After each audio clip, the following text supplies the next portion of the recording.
guys, welcome back to the LSIE YouTube channel. Before starting the lecture, please subscribe our channel. In the last lecture, we discussed about the central problems of an economy, their solutions, and the types of economy. And in this chapter, we'll discuss about production possibility frontier or curve. We'll study production possibility curve, assumptions of PPC, properties, attainable and unattainable combinations in PPC, opportunity cost, marginal opportunity cost, PPC and marginal opportunity cost, shift in PPC, rotation in PPC, production possibility curve. The different possible combinations for producing two commodities with full utilization of given resources under given technological condition is production possibility set. Let's take example. एक producer है, उसको दो product produce करने हैं, pencil और eraser, लेकिन उसके पास सिर्फ 10 रुपीज़ हैं और इन 10 रुपीज़ में ही इसे दोनों का प्रोडक्शन करना है। अगर वो प्रोड्यूसर अपने सारे रिसोर्सेज इरेज़र पे लगाएगा तो पेंसिल का प्रोडक्शन 0 होगा और इरेज़र का 10। और अगर वो अपने कुछ रिसोर्सेज पेंसिल पे लगाता है और 1 यूनिट पेंसिल प्रोड्यूस करता है तो उसके इरेज़र की क्वांटिटी कम हो जाएगी, इरेज़र का प्रोडक्शन कम होगा, 8 यूनिट्स इरेज़र प्रोड्यूस होगी। एंड सिमिलरली अगर वो अपने सारे रिसोर्सेज पेंसिल पे लगा देता है तो 5 यूनिट्स ऑफ पेंसिल्स प्रोड्यूस होंगी और इरेज़र की क्वांटिटी 0 पे आ जाएगी। इस एग्जाम्पल में हम ये मान के चल रहे हैं कि इरेज़र की प्रोडक्शन कॉस्ट 1 रुपी पर यूनिट पड़ रही है और पेंसिल की प्रोडक्शन कॉस्ट 2 रुपी पर यूनिट पड़ रही है। तो ये हमारे कॉम्बिनेशंस हो गए जो दो प्रोडक्ट के प्रोडक्शन में हम यूज़ करते हैं कि कौन से प्रोडक्ट की कितनी क्वांटिटी होगी जिससे हमारे रिसोर्सेज का फुल और एफिशिएंट यूटिलाइजेशन भी हो जाए और हमारा प्रॉफिट भी मैक्सिमाइज हो जाए। इन्हीं कॉम्बिनेशंस को हम प्रोडक्शन पॉसिबिलिटी सेट कहते हैं। The different possible combinations of producing to commodities, full utilization of resources under given technological conditions। हमें resources और technological conditions given होती हैं और वो constant रहती हैं। जब हम इन combinations को curve पे represent करते हैं तो वो हमारे production possibility curve बन जाता है और इसी production possibility curve को हम production possibility frontier और transformation curve कहते हैं। ये हमारा PPC स्केड्यूल और PPC कर्व। मैं यहाँ पे PPC एज एब्रीविएशन ले रही हूँ प्रोडक्शन पॉसिबिलिटी कर्व का। यहाँ पे दो कमोडिटीज़ ली हैं, एप्पल और बनाना। तो पहले प्रोड्यूसर ने सारी जितने भी रिसोर्सेज हैं वो बनाना पे लगाए जिससे एप्पल का प्रोडक्शन 0 हो गया और बनाना का 10 यूनिट्स हो गया। और जब एप्पल का प्रोडक्शन इंक्रीज़ होना शुरू हो गया तो बनाना का प्रोडक्शन डिक्रीज़ हो गया क्योंकि हमने बनाना के रिसोर्सेज एप्पल पे लगा दिए। अब 1 यूनिट ऑफ एप्पल प्रोड्यूस हो रहा है तो 9 यूनिट ऑफ बनानास प्रोड्यूस हो रहे हैं और लास्ट में जाते जाते हमें एप्पल का प्रोडक्शन ज़्यादा चाहिए तो एक पॉइंट पे बनाना पे हमने रिसोर्सेज लगाने ही बंद कर दिए और बनाना का प्रोडक्शन 0 हो गया। और यही स्केड्यूल हमने इस ग्राफ पे प्लॉट किया है और हमारे PPC का शेप कुछ इस तरह आया है। Now assumptions of PPC. PPC assumes the following points. First, full and efficient use of resources. हमारे जो resources होते हैं उनका full और efficient use होना चाहिए। PPC पे जितने भी कॉम्बिनेशंस बनते हैं वो ये माना जाता है कि वो फुल और एफिशिएंट यूज़ है रिसोर्सेज का। हमारा जो अमाउंट ऑफ रिसोर्सेज है वो फिक्स रहता है, हमारी टेक्नोलॉजी कांस्टेंट रहती है। लास्ट, जो रिसोर्सेज हमें गिवन है वो सिर्फ उन्हीं दो प्रोडक्ट्स के लिए यूज़ होना चाहिए। Properties of PPC. First, PPC is concave to the point of origin. Second, PPC is downward sloping from left to right. PPC का शेप डाउनवर्ड स्लोपिंग होता है। क्यों? क्योंकि अगर हम किसी एक गुड को ज़्यादा प्रोड्यूस करना चाहते हैं तो हमें दूसरे की क्वांटिटी कम करनी होगी। For production of one good we have to sacrifice some quantity of other good. That's why PPC is downward sloping and PPC is concave to the point of origin because the sacrificing rate is at increasing proportion. जब हम एक product का production ज़्यादा चाहते हैं उसके लिए हमें दूसरे को सेक्रीफाइस करना पड़ता है, तो उस सेक्रीफाइसिंग रेट हमारा इंक्रीजिंग प्रपोर्शन में होता है, जिसकी वजह से पीपीसी का शेप कॉनकेव होता है। इस एग्जाम्पल में देखिए, हमारा पहले बनाना का 10 प्रोडक्ट यूनिट्स ऑफ प्रोडक्शन हो रहा था, उसके बाद 9 हुआ, इन दोनों में 1 का डिफरेंस। उसके बाद 9 से 7 हुआ, दोनों में 2 का डिफरेंस। 7 से 4 हुआ, difference is 3, then difference is 4। तो सेक्रीफाइसिंग रेट हमारी इंक्रीज हो रही है, इसी की वजह से पीपीसी कॉनकेव होता है। Attainable and unattainable combinations in PPC. Attainable combination of two goods are those which lies at or inside PPC. Two goods के वो कॉम्बिनेशंस जो पीपीसी के अंदर या पीपीसी के ऊपर वर्क कर रहे हैं वो अटेनेबल कॉम्बिनेशंस होते हैं। अगर कोई कॉम्बिनेशन पीपीसी के अंदर लाई कर रहा है, इसका मतलब इनएफिशिएंट यूज़ ऑफ रिसोर्सेज, कि हमारे जो रिसोर्सेज हैं वो इनएफिशिएंटली या पार्शियली यूज़ हुए हैं, उनका प्रॉपर यूज़ नहीं हुआ है। और अगर कुछ पॉइंट्स पीपीसी के ऊपर लाई कर रहे हैं, मतलब उनका फुल यूटिलाइजेशन हुआ है रिसोर्सेज का। इन दोनों कंडीशंस में ये कॉम्बिनेशंस अटेनेबल कॉम्बिनेशंस है, क्योंकि इन्हें अचीव किया जा सकता है। और जब कोई पॉइंट पीपीसी के बाहर लाई कर रहा है, मतलब कि जो रिसोर्सेज है वो हमारे ओवर यूटिलाइज्ड हो रहे हैं, which is not practically possible, इसीलिए हम इन्हें अनअटेनेबल कॉम्बिनेशंस कहते हैं। शिफ्ट इन पीपीसी, हमारा पीपीसी शिफ्ट कर जाता है जब हमारे रिसोर्सेज या टेक्नोलॉजी में चेंज आता है दोनों गुड्स के लिए। पीपीसी दो तरह से शिफ्ट करता है, rightward shift and leftward shift.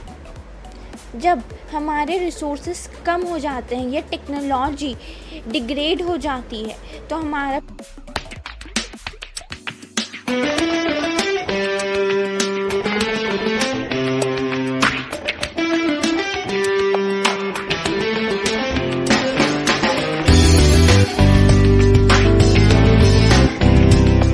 PPC leftward shift करता है।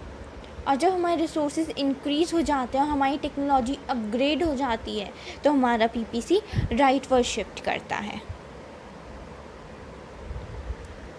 रोटेशन ऑफ पीपीसी, पीपीसी हमारा रोटेट करता है जब रिसोर्सेज चेंज हो जाते हैं ओनली फॉर वन गुड। अगर हमारे गुड वाई के लिए रिसोर्सेज चेंज हो रहे हैं, से रिसोर्सेज डिक्रीज़ हो रहे हैं या टेक्नोलॉजी डिग्रेड हो रही है, तो हमारा पीपीसी एक्स के पॉइंट पे सेम रहेगा और वाई के पॉइंट से थोड़ा सा लेफ्टवर्ड रोटेट हो जाएगा।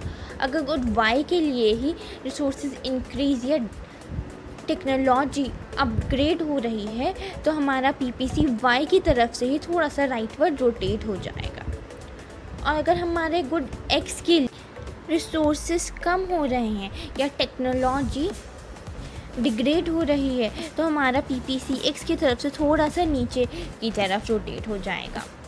और अगर एक्स के लिए रिसोर्सेज बढ़ रहे हैं और टेक्नोलॉजी अपग्रेड हो रही है तो थोड़ा सा ऊपर की तरफ एक्स की तरफ से हमारा पीपीसी रोटेट हो जाएगा। शिफ्ट और रोटेशन में बेसिकली यही डिफरेंस है कि शिफ्ट दोनों गुड्स के लिए होता है और रोटेशन सिर्फ एक गुड के लिए होता है।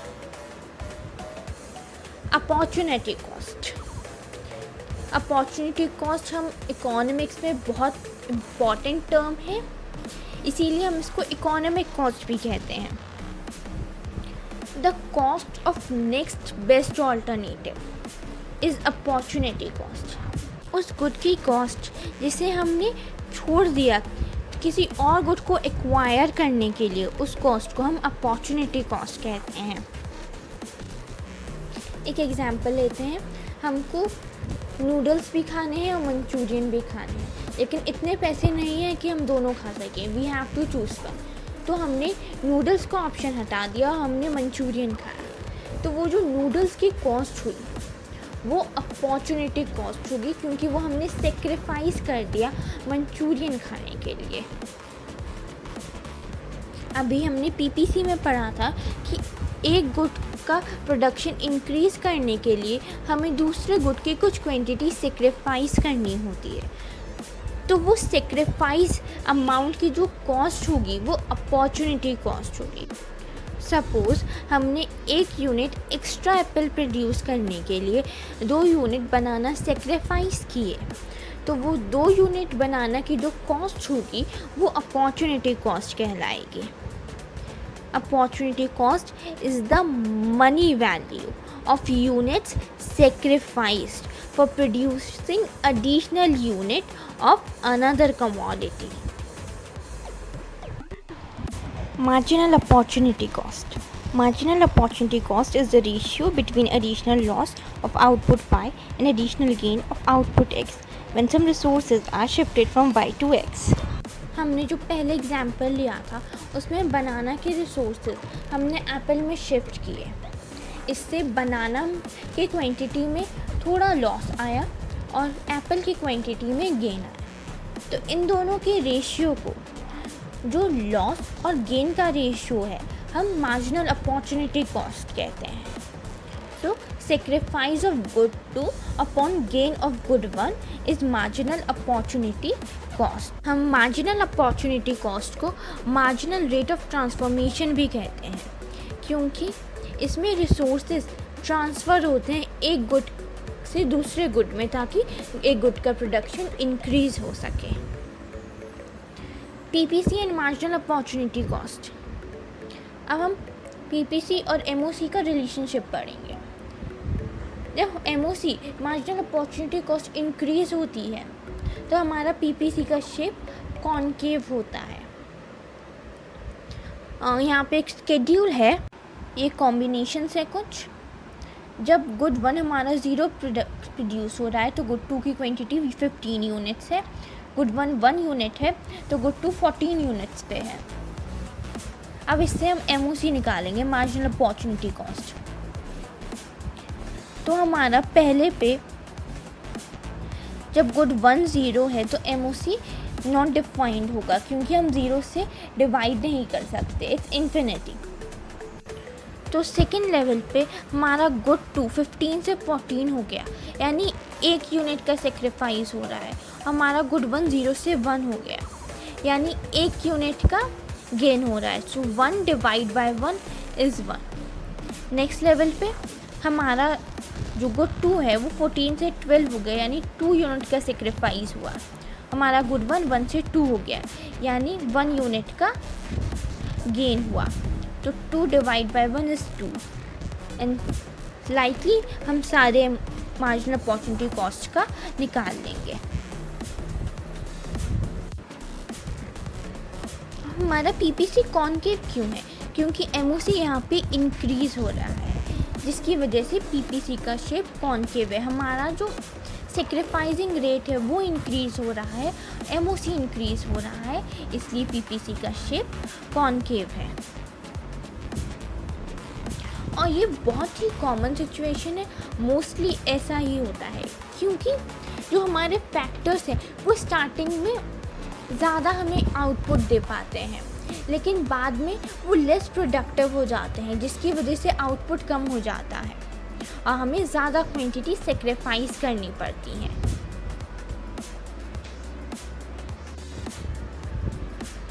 इसी में हमारी सेकंड सिचुएशन है, MOC डिक्रीजेस, PPC कॉन्वेक्स। तो PPC कॉन्वेक्स शेप में आ जाता है। इस शेड्यूल में जो हमारा MOC है वो डिक्रीज़ हो रहा है, यानी हमारा जो सेक्रीफाइसिंग रेट है वो डिक्रीज़ हो रहा है। हमने पहले 10 से 6 पे आया गुड 2, यानी 4 यूनिट सेक्रीफाइस हुई। 63 पे आया यानी 3 यूनिट सेक्रीफाइस हुई, 3 से 1 पे आया यानी 2 यूनिट सेक्रीफाइस हुई। सेक्रीफाइसिंग रेट डिमिनिश हो रहा है।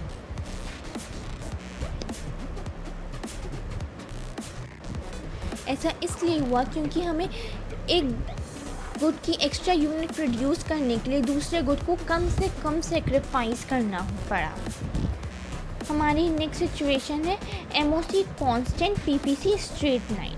जब हमारा मार्जिनल अपॉर्चुनिटी कॉस्ट कांस्टेंट रहता है तो पीपीसी हमारा स्ट्रेट लाइन हो जाता है, यानी हमारी सेम यूनिट सेक्रीफाइस हो रही हैं एक गुड की दूसरे गुड की एक एक्स्ट्रा यूनिट प्रोड्यूस करने के लिए। कि यहाँ पे गुड 1 की एक एक्स्ट्रा यूनिट प्रोड्यूस करने के लिए हर में 4 यूनिट्स गुड 2 की सेक्रीफाइस की जा रही है। So that's all for today. Thank you.